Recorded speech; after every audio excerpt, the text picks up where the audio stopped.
ಮೈಸೂರು ದಸರಾ 2025 ಈ ಬಾರಿಯ ಉದ್ಘಾಟಕರು ಯಾರು? ದಸರಾ ಇತಿಹಾಸದಲ್ಲೇ ಇದು ಒಂದು ಅಪರೂಪದ ಆಯ್ಕೆಯಾಗಿದೆ.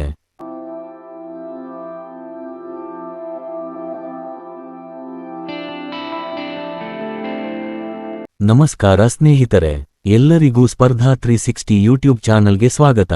ವಿಶ್ವವೇ ತಿರುಗಿ ನೋಡುವ ಕರುನಾಡಿನ ಹೆಮ್ಮೆಯ ಪ್ರತೀಕ ನಮ್ಮ ನಾಡಹಬ್ಬ ಮೈಸೂರು ದಸರಾ. ಈ ದಸರಾ ಹಬ್ಬ ಹತ್ತಿರ ಬರ್ತಿದ್ದ ಹಾಗೆ ಎಲ್ಲರ ಮನಸ್ಸಲ್ಲೂ ಒಂದೇ ಕುತೂಹಲ. ಈ ಬಾರಿ ದಸರಾವನ್ನು ಉದ್ಘಾಟನೆ ಮಾಡೋರು ಯಾರು? ರಾಜಕಾರಣಿಗಳ, ಸಿನಿಮಾ ನಟರ, ಅಥವಾ ಯಾವುದಾದರೂ ಧರ್ಮಗುರುಗಳ? ಆದರೆ ಈ ಬಾರಿ ಕರ್ನಾಟಕ ಸರ್ಕಾರ ಒಂದು ಅಚ್ಚರಿಯ, ಹೆಮ್ಮೆಯ ಮತ್ತು ಅತ್ಯಂತ ಗೌರವಯುತವಾದ ಆಯ್ಕೆ ಮಾಡಿದೆ. ಹೌದು, ಈ ಬಾರಿಯ ವಿಶ್ವವಿಖ್ಯಾತ ಮೈಸೂರು ದಸರಾ ಮಹೋತ್ಸವಕ್ಕೆ ಚಾಲನೆ ನೀಡಲಿರುವ ಮಹಾಚೇತನರು ಬೇರಾರೂ ಅಲ್ಲ, ಅವರು ಜ್ಞಾನದ ಶಿಖರ, ಅಕ್ಷರ ಲೋಕದ ಸರದಾರತಿ, ಕನ್ನಡದ ಹೆಮ್ಮೆಯ ಸಾಹಿತಿ, ಪ್ರತಿಷ್ಠಿತ ಬೂಕರ್ ಪ್ರಶಸ್ತಿ ವಿಜೇತೆ ಬಾನು ಮುಷ್ತಾಕ್ ಅವರು.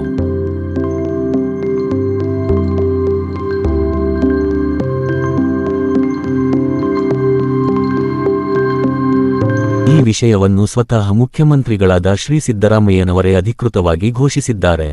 ಚಾಮುಂಡಿ ಬೆಟ್ಟದಲ್ಲಿ ತಾಯಿ ಚಾಮುಂಡೇಶ್ವರಿಯ ಸನ್ನಿಧಾನದಲ್ಲಿ ನಡೆಯುವ ಈ ಅದ್ಧೂರಿ ಕಾರ್ಯಕ್ರಮಕ್ಕೆ ಬಾನು ಮುಷ್ತಾಕ್ ಅವರನ್ನು ಜಿಲ್ಲಾಡಳಿತದ ವತಿಯಿಂದ ಅತ್ಯಂತ ಗೌರವಪೂರ್ವಕವಾಗಿ ಆಹ್ವಾನಿಸಲಾಗುವುದು ಎಂದು ತಿಳಿಸಿದ್ದಾರೆ. ಹಾಗಾದರೆ ಯಾರು ಈ ಬಾನು ಮುಷ್ತಾಕ್? ಅವರ ಆಯ್ಕೆ ಯಾಕೆ ಇಷ್ಟೊಂದು ಮಹತ್ವ ಪಡೆದುಕೊಂಡಿದೆ ಅನ್ನೋದನ್ನ ನೋಡೋಣ.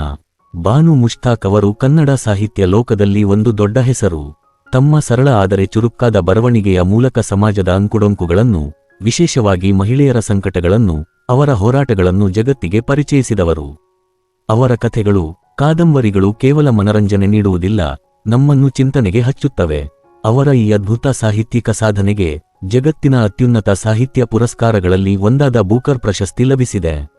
ಇದು ಕೇವಲ ಅವರಿಗಷ್ಟೇ ಅಲ್ಲ, ಸಮಸ್ತ ಕನ್ನಡಿಗರಿಗೆ, ಕನ್ನಡ ಭಾಷೆಗೆ ಸಿಕ್ಕ ಗೌರವ.